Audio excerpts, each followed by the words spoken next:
It's three guys who combined to play 15 seasons in the National Football League trenches. Well, two guys. And Mackey, who didn't do shit. This is the O-Line Committee.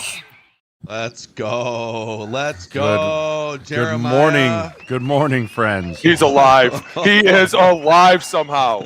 Vitamin C is important. Did you get an IV this morning? Did you? I did not get an IV this morning. You probably needed one. I slept. When I got a picture last night of you and the boys, by the way, the fact that they wore chubbies to the game was hilarious. You're welcome. Hilarious. You're welcome. Dude, you have to get me some. I swear to God, I was fucking losing it. I saw the pictures. I go, are they wearing fucking chubbies? Mm-hmm. I was dying. But dude, when I saw that picture with you with them, I texted in the group, if you're sober right now, you are getting fined. Like, I'm fining the fuck out of you if you're. I swear. It was a fun after party. It was definitely a fun after party. It was Ludacris came out, and then T-Pain came out, and it was just it was a super good time. We got out of there, and I got home late. I mean, I have not seen 2:30 in the morning in a long time, and I've seen it 3 nights in a row. So Super Bowl week is definitely not. It's not for the weak-hearted or the weak-livered. That is for sure. We got to get stories. We got to go through last night. So for people that are new or maybe have just kind of ducked into the O-line committee, welcome in. Jeremiah went out to Santa Clara, San Francisco for a few days because we can say it now. One of your guys, and Booney, you've been training Jalen too, is the starting center for a Super Bowl champion Seattle Seahawks team. World champs, man. So cool, dude. World So champs. awesome. So fun for them. He played amazing. There was a play, and I text Gray, I'm not going to lie, and I was like, there was a play. I watched you guys take the nose tackle 15 fucking yards and bury him. They didn't even come off to the linebacker, but the way that Kenneth Walker was playing the game, that's why he just kept running right up behind him, like, what's going to happen? And they were just steamrolling people. I was like, dude, you guys are fucking awesome. Deserved every bit of that. So happy for them. Yeah, it was a super fun atmosphere. I mean, I'll tell you this, the 12 showed up in a big way in Santa Clara. Like, there was a lot of Seahawks fans there. You could hear like, them. They were loud. And it was funny because it was in obviously Frisco, and obviously the two hate each other. So seeing them take over that stadium was kind of weird. Like, so this is my second Super Bowl I've ever been to, right? So I went to the one that was in Minneapolis in 18 just because, like, we almost went, and then we had a house there, and it was just super easy. But I forgot how many just random fans with, like, Raiders jerseys or Bills jerseys. It's like, why? Don't care. Why did you spend so much money on a ticket to come here and wear someone else's team gear? Like, I don't get it. There was two guys next to me. There's two guys that sat next to me that came from Mexico. And so, like, right at I think they were influencers from Mexico. And so, like, at the coin flip, they had, like, the little, like, microphones, and they're freaking out. And I'm like, oh, they definitely bet on this. When it came up heads, they freaked out. They're like, $1,000. Like, so that's how the night started. Dude, it was fun all the way I don't know through. who it was, but somebody apparently walked into Caesars in Vegas right before, like, I don't know, within a half hour before the kickoff with $250,000 in cash, put it on heads. And it hit heads. I don't know. Do people get, like, information on what type of it's going to be this type of coin, and we have data that it's like 58% to hit? Dude, heads? it's literally. Are they just degenerates with cash? It's just degenerates with cash. There's some of them, right? The refs, they'll throw it up, it barely flips, and then there's some that, like, they flick it, like they're like, yeah, I'm not leaving shit to chance. I'm gonna let this bitch flip, right? You don't know what that thing's gonna do, but I'll tell you what. To put $250K on heads, you got some fucking cojones, dude. That's awesome. It's pretty aggressive. Yeah. That's not. It's amazing. It's amazing. It's amazing. So, Jay, let's start. Yeah. Dude, give us the story. You've been down there. Let's talk about the game first. And then we can talk about kind of the when did you guys know, oh, this is a mismatch. Like, this is not, I think it's like a 4 or 5 point spread, but, like, this is a mismatch. I knew in the second Patriots series when Drake Maye peeled himself up off the ground for, like, the third time. And I was like, this is going to be a problem. He's young, huge stage. He's getting blitzed. I mean, shout out to that Seahawks defense. They, no mercy, just blitz. Just blitz. And it wasn't like one. It was four from a side. It was, I mean, I can't wait to watch the film But I was just sitting there and like we had corner end zone seats, which I loved because you could actually see like the end zone copy of the game. And so watching, I was like, oh my gosh, they're coming after him again. And then they had DBs coming through the B gap. And I mean, it was a masterclass of like how to rattle a young quarterback. And then they'd bail all of a sudden and like he'd think it was blitz and then he'd hold the ball for 8 seconds and get sacked. And I mean, you knew immediately that this offense had issues coming into the game. But you saw it in real time just how fast that defense was moving, and Drake Maye just really had no shot. Dude, that looked like one of the keys to the game was obviously bringing the secondary pressure, because there was a few times where the safeties and the corners came through the B gap and the guard was like, not my problem. Because honestly, when was that ever like, that's our problem, right? You're always thinking, who's behind us, the running back. The problem is when you bring them from both sides, the running back gets eaten by one, right? And that was one of the things that early on you were like, I see what they're going to do. They're going to dismantle them through the secondary, right? They're going to allow them, like you said, and then they're going to come up here and then everyone's going to bail and he's going to be like, oh my gosh, where are they? All of a sudden 8 drop and you're like, dude, it's a whole different defense. They knew what they were doing going into that game, especially because when you look back at the rest of the playoffs for the Patriots, it wasn't like the easiest road for them to get there. They talked about all the sacks that they had given up, and you look at the fact that Drake Maye had been running around. And the minute that he took that first sack in the game, you could just tell the rest of the game he was like, oh, it's here, and he started running the other, right? I've never physically seen a quarterback take his eyes from downfield to be like, what's this, and then go back downfield, right? Like, I was like, did he just take his eyes off of the downfield? Like, there's nothing that good that comes from that. But two, I credit Mike McDaniels. You went in. That's a risky move. When you start blitzing this, sorry, what did I say? McDaniels. Don't give that man Super Bowl credit. I thought I said Mike. I just thought I said Mike. My bad. Mike, just Mike. Mike, my bad. Coach McDonald. Mike. I meant to say McDonald. I would never say McDaniels. I love what he did. Risky, though. You start throwing in the secondary into there and blitzing in there, all of a sudden it's like, man, you're giving up a lot on the back end. But they knew what they were doing, right? And I got to say, at one point, I was like, hey, is Diggsy even on this fucking field? What is going on right now? Like, for a guy who's super into it and ready for his next ring and wants to get what he wants to get, like, I was like, dude, do something. Show the fuck up somehow. That offense was, I'm just gonna say it was kind of hideous. It was hideous the first half. Like, at some point it was like, dude, I don't know if they know that this is a live game right now. They're in the fucking Super Bowl and this is what they're producing. It was super interesting to me that McDaniel didn't have more answers. Josh, it's like, let's go to the quick game. Let's get into some where's shit. Right? where's the screen game? Where's the like? He has now OC'd, I believe it's 10 Super Bowls. Jesus, and they have scored 3 first quarter points in the 10 Super Bowls that he has OC'd. He is historically terrible at scripting out the beginning offensive stages of Super Bowls, even with Tom Brady as his quarterback. So that's kind of a wild stat in and of itself. But the slow start to me for that, it's like, well, I mean, this dude has a history of, for whatever reason, just like not being able to script it right, or the team just hasn't been able to implement what his vision is. And I thought that, Seattle knew that they had the Patriots in a blender, and so that's why they were just super take what the defense gives you on defense. Don't put the ball in harm's way. I'll tell you this, Booney, and the wind in that stadium is weird, isn't it? Like it's.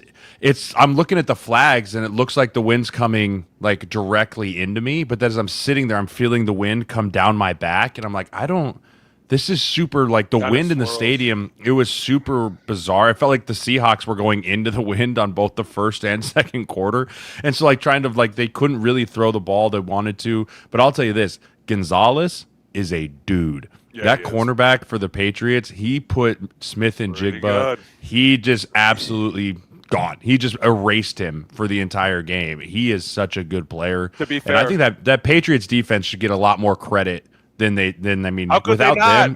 without them, that game's like 49-0. Yeah, that's. They bowed up in a huge way to just holding the field goals in the first half, really start just kind of choking away. But you could just tell from the get, this defense, the Seattle dark side defense, was going to just ruin Drake Maye's night. And that's one of the things that, when obviously Gonzalez takes away JSN, Cooper Kupp started showing up, Kenneth Walker. I mean, obviously, and Johnny and I kind of got into a little bit of a fight about this because he was like, I don't think he should have won it. I was like, I don't think they've let a guy rush over 40 yards in the last 5 weeks. So for a dude to put up almost 150 and a tutty, like, you're clearly putting it on his back. He got the tutty taken away. He got taken away.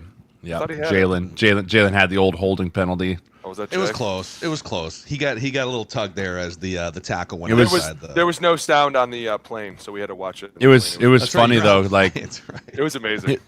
So I always kind of after the games, I'll go look on Twitter and like look up like what's the chatter about the boys, right? And so I knew after Jalen's penalty, I was like, I'll be curious what people will say.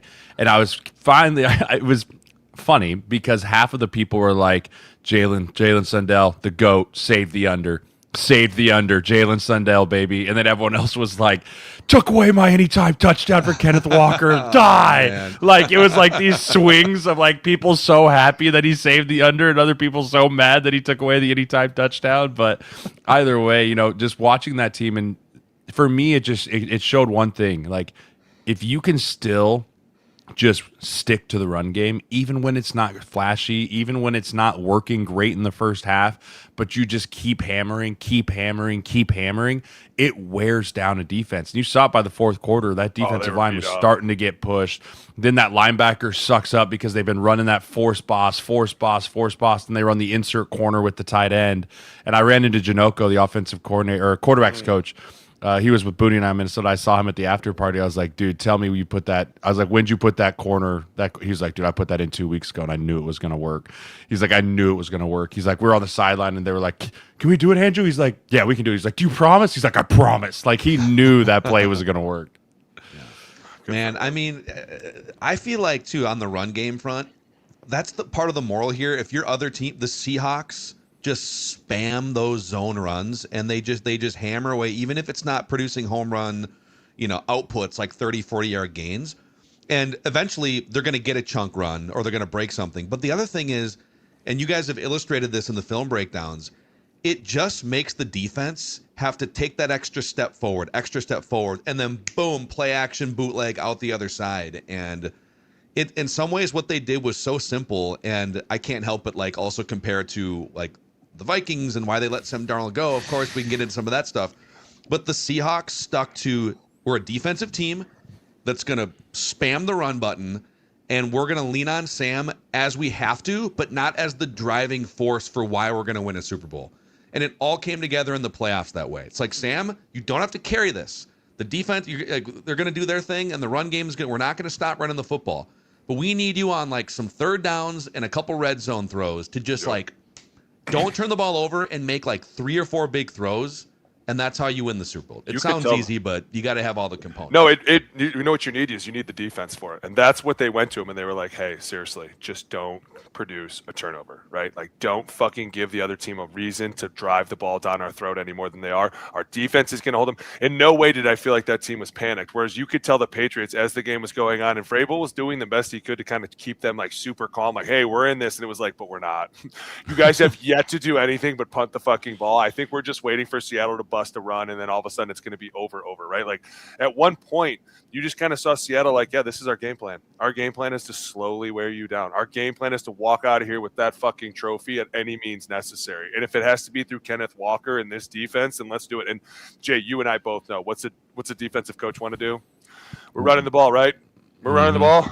While the offensive coach are like, well, we were going to slip a play action, and he's like, run the ball, right? We're running the ball, right? Like, coach, we got to make – people are falling asleep over here. Run the fucking ball, right? Like, trophy's ours if we just run the ball. And they beat on it. They beat the living shit out of that defense. And then eventually things started opening up. But Kenneth Walker, like, I feel bad for him because they kept trying to talking about him like Le'Veon Bell, and I don't want to disrespect him and say that he's like not Le'Veon the same. Not even close. But the way he runs that ball, where he's so patient and he just kind of sits in there and then all of a sudden the last second takes off, dude, it is so fun to watch. And it makes it so much easier for the offensive line because it's not like, hey, it has to hit right here. It's like, hey, he's going to press here and then it could go wherever it wants, but take the linebackers where they want to go. You don't have to force anything any which direction. Like, so fun to watch that. And to see it hitting was so insane. Like, the Patriots just didn't have an answer for it. Like, when you're getting blocked up front and you're getting the living shit beat out of you, eventually you're like, okay, somebody come make this play. And the linebackers are like, we're overrunning him or we're underrunning. Like, whatever we're doing, we're wrong because he's just waiting for us to make a decision. And then he's going the other way. And it's just, when you can do that and then turn around, like we said before, and have a defense, it's like, we got this. Don't worry about this. We're good. We're just going to fucking beat the living shit out of them on defense now, too. Like, So fun. And this is a team, too, that you should probably watch out for. Young coach. They've got, I think they have like 60 million in cap space next year, scary. too. It's fucking and scary. like there's not many free agents on this football team. No. Like Kenneth Walker's the biggest one. They've got a couple of the role players on the defensive side, but I just look at some of those pieces on defense that they either traded for or they didn't draft all those pieces. They built that defense through free agency, through trades, right? And then they've hit on the draft picks, right? Byron Murphy, slam dunk. They traded the Rams for Ernest Jones. He becomes a second-team All-Pro. You get Lawrence in there, who the Cowboys were basically like, you can walk. Like you take him. You can go, right? They trade for Love. They trade for Leonard Williams. Like they knew how to build and formulate this. And that's why John Schneider deserves all the credit in the world for how he put this roster together, knowing how, hey, we don't want Sam to be the focal point, but we need a guy that can get us over in a game like when we're playing the Rams and we get into a shootout. He has the capability to do it, but we don't want him to do it 18 times a year, right? And just to build everything on that piece, to draft both Charles Cross and Abe Lucas in the same draft, have them hit and be your bookend tackles, extend them this year. Like he's hit so well on the big pieces in the draft. And then also done such a good job of finding the right pieces in free agency. And then obviously you get McDonald in the right helm on that piece. And I mean, I can remember when we were making our divisional picks, I was thinking back to the beginning of the year. We're all like, look out for that Seattle team. Like that Seattle team has some juice to it. And we were all thinking Niners and Rams and the whole bit there. But I mean, that Seattle team just stayed the course and pushed through it and holding the Lombardi now. Dude, on the draft front, it is, I mean, this is another, if you're other NFL teams taking notes of, all right, how do you win a Super Bowl? Unless, and the Eagles showed this too, if you don't nail like 3 or 4 years in a row of drafts, you can't just like not draft anyone of substance for 3 years and expect to win a Super Bowl. That 2022 draft was the start of one of the great 4-year draft runs for John Schneider and that front office, Kirchner. So they had a run in that 2022 draft. Charles Cross, Boye Mafe, Kenneth Walker III, Abe Lucas, Kobe Bryant, first 5 picks. Boom. Just all 5 starters. All 5 starters in the NFL. And then the next season, their first 2 picks were Devin Witherspoon and Jackson Smith-Njigba, with a little Zach Charbonnet mixed in there as well. And then there's other starters throughout here too. 2024, Byron Murphy, first round pick. Okay, AJ Barner was in there in the 4th round, and there's others. And then to top it off, Gray Zabel and Nick Emanwari, your first 2 picks in the 25 draft. And oh, by the way, undrafted free agent Jalen Sundell, who would have been drafted if not for maybe some injury stuff that you talked about on the last episode, Jay. Like you draft like that for 4 years, and that's how you have an unbelievable 53-man roster. And it makes you just named named like 10 starters that are on rookie scale contracts. And that's why that's 10. Saving money, right? And instantly you're like, hey, we're developing our own players. That's another thing that they do. They develop their own players, but Jay's right. They go out and find the right mixtures of Leonard Williams. Hey, we need a force in the middle. Who's available? Leonard Williams. This guy's looking for a new fucking house, right? Like, dude, in the Jets, he's great. You get him out here, and it's like, holy shit, this dude he's really pissed, right? Like, you start adding guys like that can show these young guys how to work, and instantly you're like, this is how we do it. This is how we're going to build from the ground up. And that's what makes them so scary for the next couple of years, is because they're going to have these guys on the roster. These guys are forced to be on this team because they're still on their rookie contracts. You're like, you're not going anywhere. And even when you can go somewhere, you're not fucking going anywhere, okay? Sit down. It's so fun. And for those that don't know, John Schneider might be one of the coolest fucking GMs too. Like, he is the most chill fucking guy in the world. Awesome dude. So the fact that he's actually going out and doing his job and like drafting and at the same time turning around and being like, Sam, you want to come play for us? And people were like, we were even here. It was like, hey, we're not sure, right? Is he still seeing ghosts? Is he over it?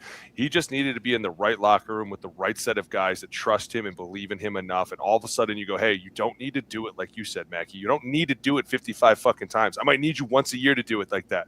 But other than that, we're going to hand it to these 2 workhorses over here. We're going to rely on our defense. Special teams started showing up the minute we traded for Rashid. Like, instantly it's like, okay, now this becomes a team game. And that's another reason why they're so scary. It's not just one person that you can be like, that guy.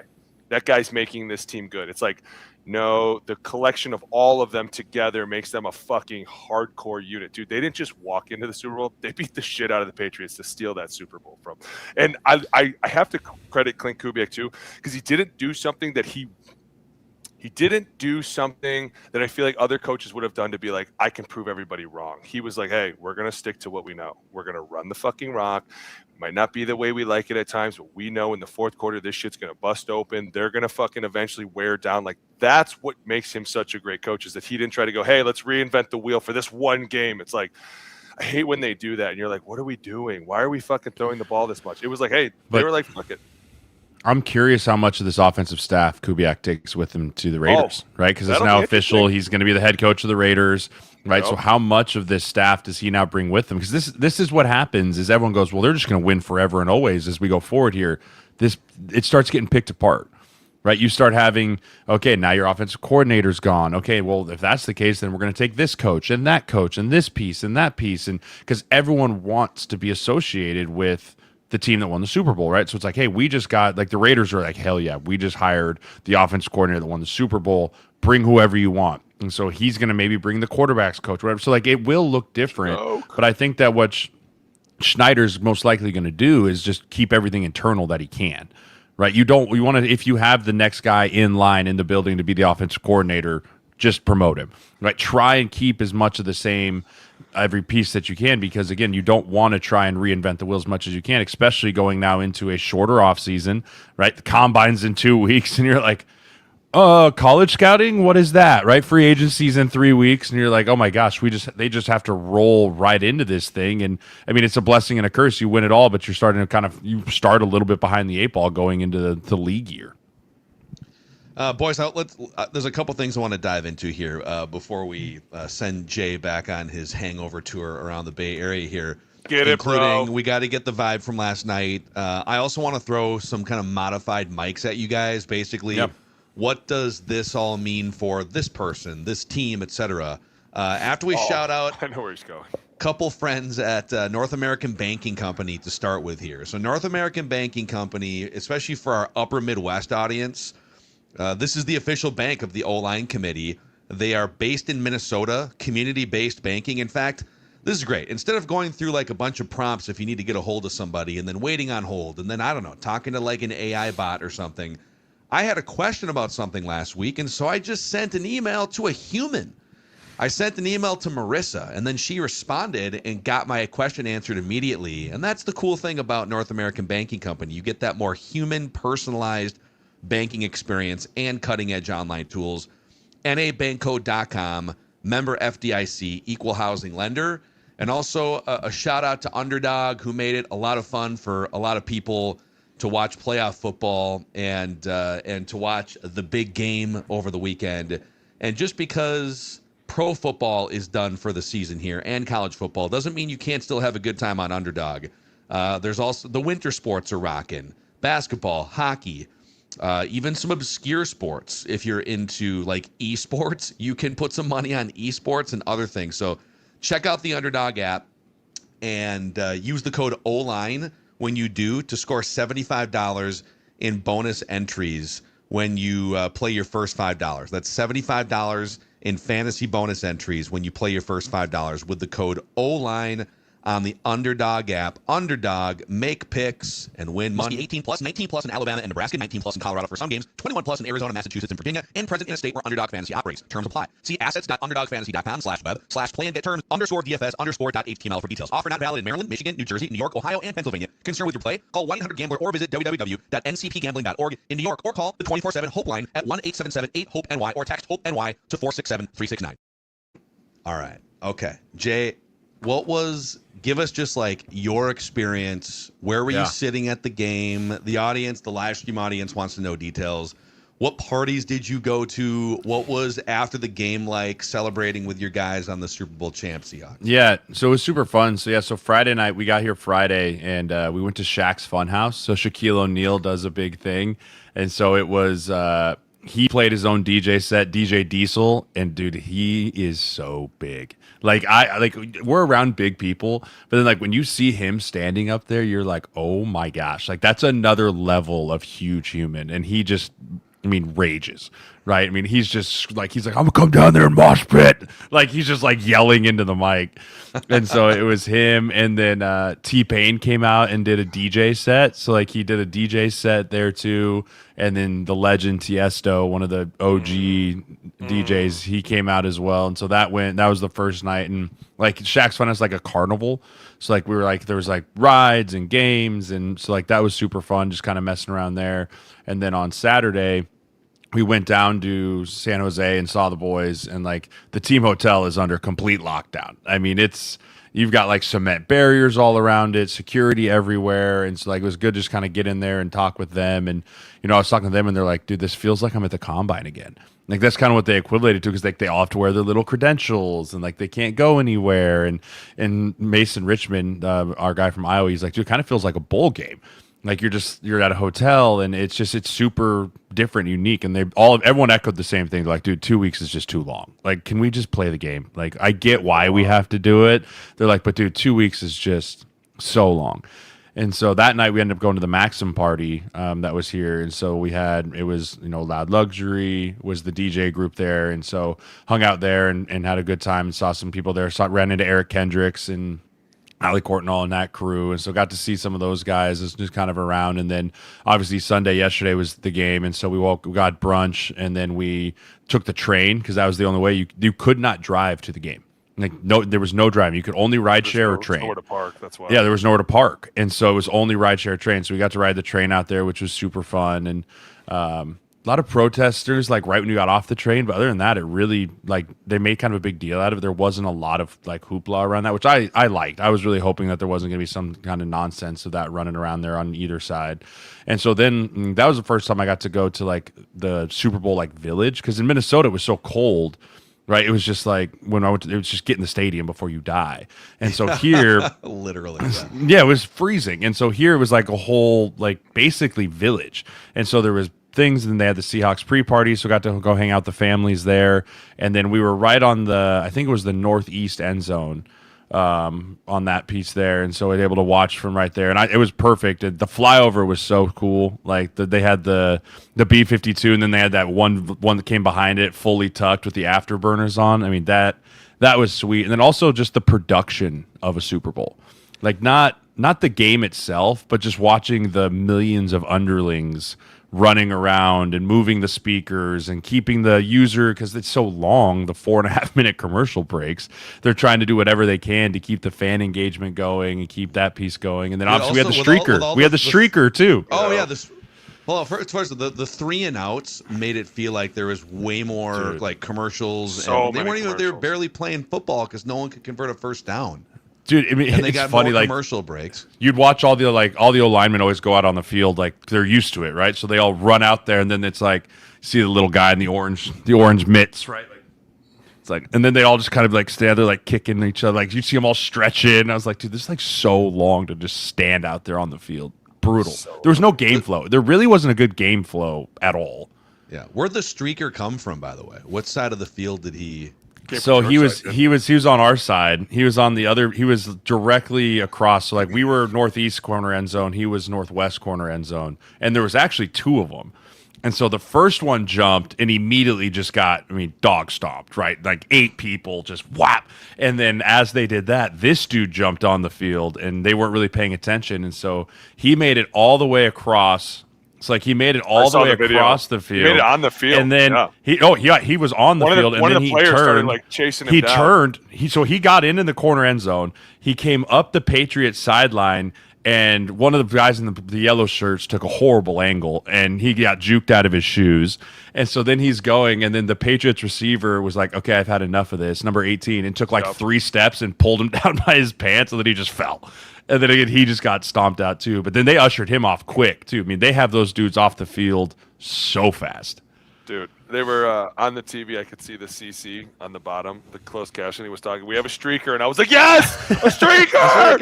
And then I go, "How did a streaker make it on the field of the Super Bowl?" But that makes sense because the first guy is probably a decoy, right? You jump, and everyone will tackle you, and then I'll jump and I'll run across the field. I was like, but like, what's the conversation there? Like, hey, you want to go to jail tonight? It's like, yeah, let's go to jail. You want to spend $6,000 a ticket to just go to prison? Like, be trespassed from the NFL forever, so we can never go to another game. You want to do that? Okay, let's do it. Sounds like a great idea. Sounds like a great idea. Sounds amazing. People want to know here. Let's see, Jake in the comments. How is Maxim still throwing parties when all of our subscriptions to Maxim ran out 20 years ago? I didn't know Maxim was still a thing. It's crazy. I didn't know either. And I will say this: I don't think it's not. It wasn't the same party. I even remember it back in 2017. Like, there's so many more events now at Super Bowl. I mean, it used to just be like you had Friday night party, Saturday night party, Maxim party, Barstool party, and that was it. It felt like there was 20 events a night that you could go to if you wanted to, right? Agencies are throwing their own big parties, and then you have like all these little groups that are throwing Super Bowl parties that you just felt like it was just an endless stream of events. And so I think what it used to be like the Maxim was like this premier top tier, everyone was there. I saw very few current players that I recognized there. Like, it wasn't quite the same as I think what people remember it being, just because there is just a saturation of events to do here during Super Bowl week. I mean, you could go to 5-6 events a night if you wanted to. All right, we're gonna do some mics here, boys. We're gonna do some, and if you have other anecdotes from behind the scenes to sprinkle in as we go through these, just shout them out, Jay. But yeah, let's actually start. Let's clean up a couple things on the Patriots side. Will Campbell is getting clowned quite a bit by people. The left tackle for the Patriots, he gave up like 14 pressures or something terrible. Chris Collinsworth in about the third quarter said, "Yeah, Mike, I just don't think he's going to be able to stop much of anything over there, and they're going to have to figure that out." But Will Campbell as a Mike, yeah, I hate that everyone's just pinning it and being like, "Well, it's because he has short arms." It's like, that's not it. Like, there's so much more that goes into that. And because he has 32.5-inch arms or whatever it was versus 34-inch arms does not mean that he can't win blocks. He won blocks during the year. I think what happened with Will Campbell is as the playoffs progressed, he got more and more exposed by the best rushers in the NFL. Right? He went against Will Anderson. He went against Daniil Hunter. He went against Nick Benito. He went against Cooper. And now you're going against Obayamafe. Now you're going against all these guys. And the New England system is very vertical set based. Right? They're very vertical set based. And when you start getting challenged as a young tackle physically by bull rush, you start to really crumble in some technical stuff. And that's what I kind of saw from him over the last couple of weeks of last few games was he's been getting bull rushed so much. Now he was dropping his head. He wasn't striking. He was catching, and then guys were getting the edge on him. So I think he'll be fine. I think he's a young tackle that went through an absolute meat grinder of a playoff run there and still was able to get to the Super Bowl. But, he's got some technical stuff to clean up like everyone. And, hopefully going into year 2 there, I think he's a good athlete. I think he's a good football player. There's just definitely some technical stuff he's got to clean up. That's not just because he's like, oh, he has short arms. Yeah, he's definitely. I feel bad for him, man. He's like 22 years old. Dude, they were picking on him hardcore. Chris Collinsworth is going after him last night, and he's young. It's kind of like Jay said. He's young. He's playing against some of the best in the world that have been doing this for a long time, and they understand points better and aiming points and all this stuff and where do my hands need to be. And at times you felt like he was trying to take on a bull rush, but they were ready for their move after that, and he wasn't. And there was a couple of times where he's just not. He doesn't have full extension. Like, there's things that he'll understand as he keeps playing this game. He's definitely a competitor. Like, anytime you listen to him, he talks about how he's fucking engaged. He's into it. There's no question.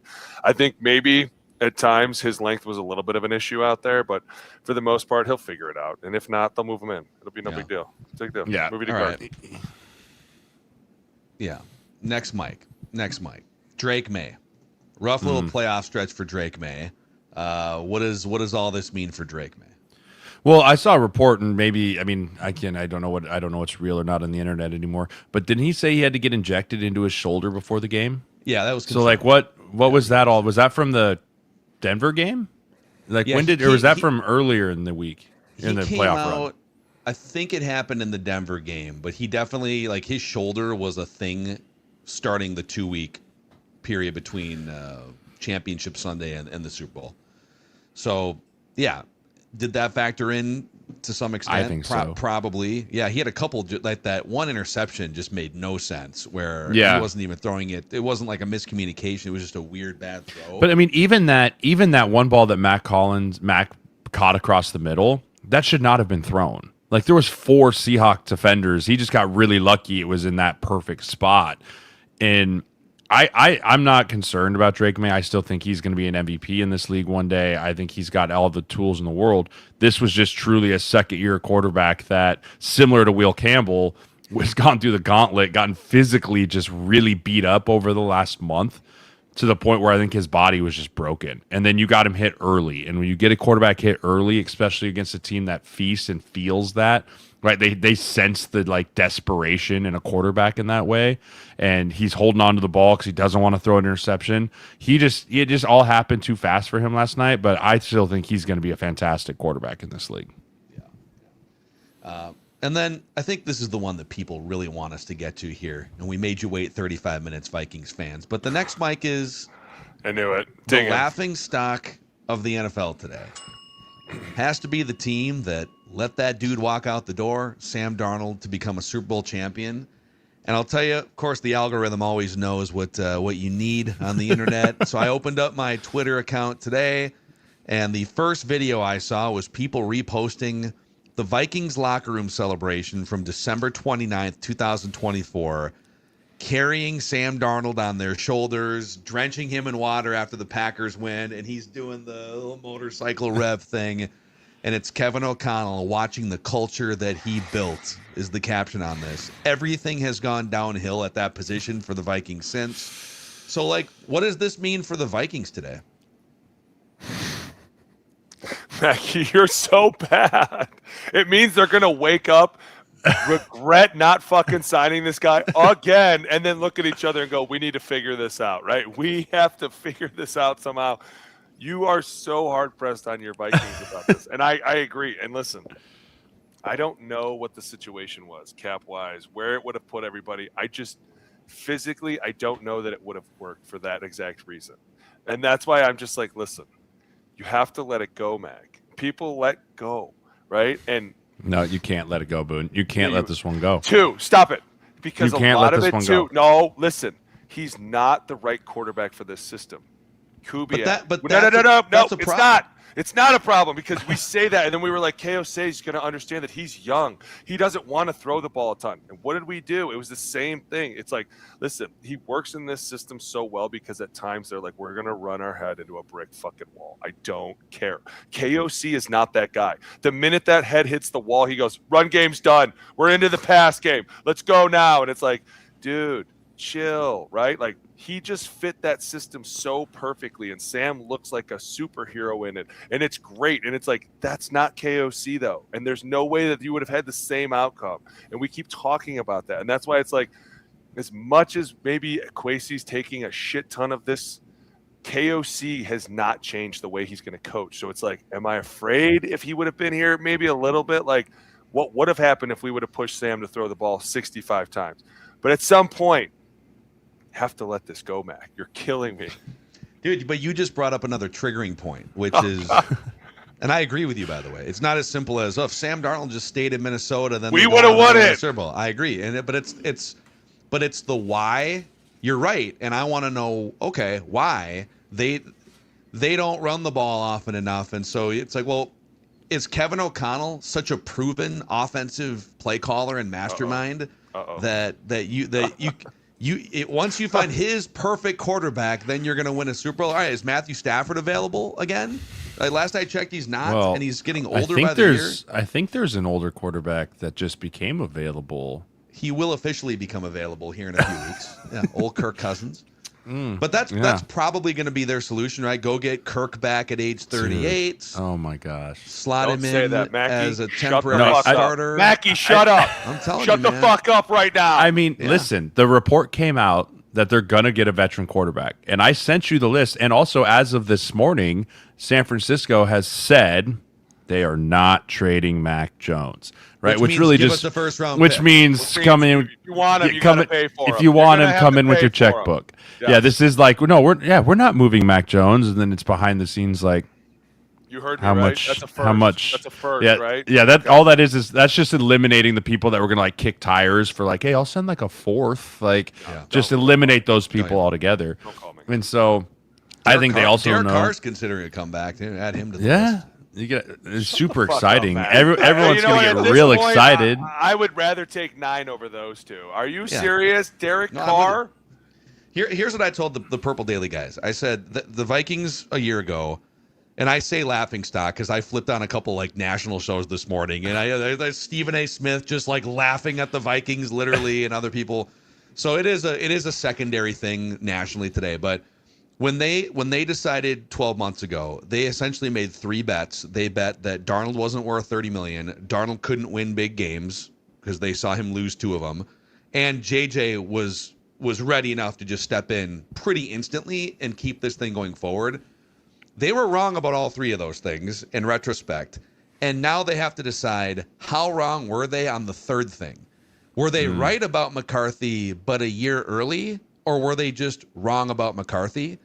And my issue is if they were that wrong about McCarthy, and Kwesi already lost his job over this, but if they were that wrong about McCarthy, you just chalk it up to like, I guess everyone has a huge whiff once in a while, and it's usually not like compounded by the other guy winning a Super Bowl right away.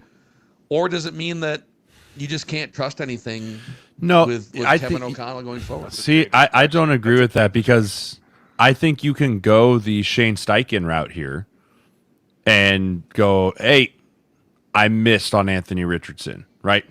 Fully accepted. I accept the responsibility. I'm not shying away from it. I have since remedied said situation with Daniel Jones, right? And if Daniel Jones does not tear his Achilles, they go to the playoffs and they have a lot of good stuff moving in the right direction for them. And so I think there is a save point here for Kevin O'Connell and the Vikings, but it's going to have to be all in on I think this is a time where you're either going to have to double down on JJ or completely move off the spot. I don't think you can live in this gray area anymore with him of, hey, well, we think he could do this, we think he could do that. It has to be a full pivot to we screwed up, we're remedying it with whoever quarterback we bring in, and we're tying our fate to that guy. Or you double down and say, hey, we're still believing in JJ, we still can go on that. I don't think you can live in this gray area of like, we're just going to let him develop and see what happens. You have to put a stance down on him here very soon, and that'll all depend on who they sign in free agency. Yeah. It is going to be, dude, yeah. It's going to be amazing. Man, I'm so excited. We're already into it. That's right. With no cap space, by the way. Nothing. With no cap space. Aren't they over like a ton? They're like $40 million over. But you just restructure here, we'll cut a couple guys there. We're a safety and a couple defensive ends away from being just under. Yeah. Dude, I mean, Rob Brzezinski's now running the whole thing, so he can pretty much just that's true. He's a wizard. Wherever he's a wizard. Yeah. Kicking that and can, boys. You're gone, and you're down the road, right? Just moving pieces of the board. False bell on me. That's just a rogue bell. Just a rogue bell. By the way, people, so we could, hey, now that we're into like the next football year here, Jay and I were talking about this. People want us to keep a ledger, like an actual ledger of the fines that are given out on this show. So are we starting that? There weren't any today, I don't think. Did I miss one? Not yet. Well, there's a false bell on me, I guess. There's a false bell. But yeah, I mean, Booney, I think we should do a ledger. And I also think we need to revisit the fine board to remind everyone of what said fines are. So right, we got to go through. We got to reset this money. Well, no, I mean steak and a beer on it at the end. But we could do like dollar fines, and then at the end we could donate it to a charity. Yeah. I'd be down on that. Let's do that. Let's do dollar fines, and let's see what that looks like at the end of the year financially, and then we can go from there. Yeah, I'm in. Oh man! All right, we should probably let Jay get back to. You got one more night in the Bay here, and coming back. It will be. I think everyone should do this. You should build in a recovery day on the back end of your trips instead of just coming right home and then trying to read it. Like always, build in the day on the back end of the trip. So yeah, we fly out tomorrow morning, which will be really nice. So today we're just kind of chilling. We're gonna go for a walk, see a little bit of the city still, and kind of mess around, and then be all done. Love it, man. Love it. Love it. All right. Booney's got afternoon sessions. Click that subscribe button, the like button, and we'll do a little film breakdown at some point here this week too. And hit you guys with some dumb football questions, but awesome season. Congrats to the Seahawks. Congrats to your guy, Jalen Sundell, too, for shipping it home as the starting center. Awesome. For Booney, for Traveling Jay, I'm Phil, and we'll see you guys next time on the O-Line Committee.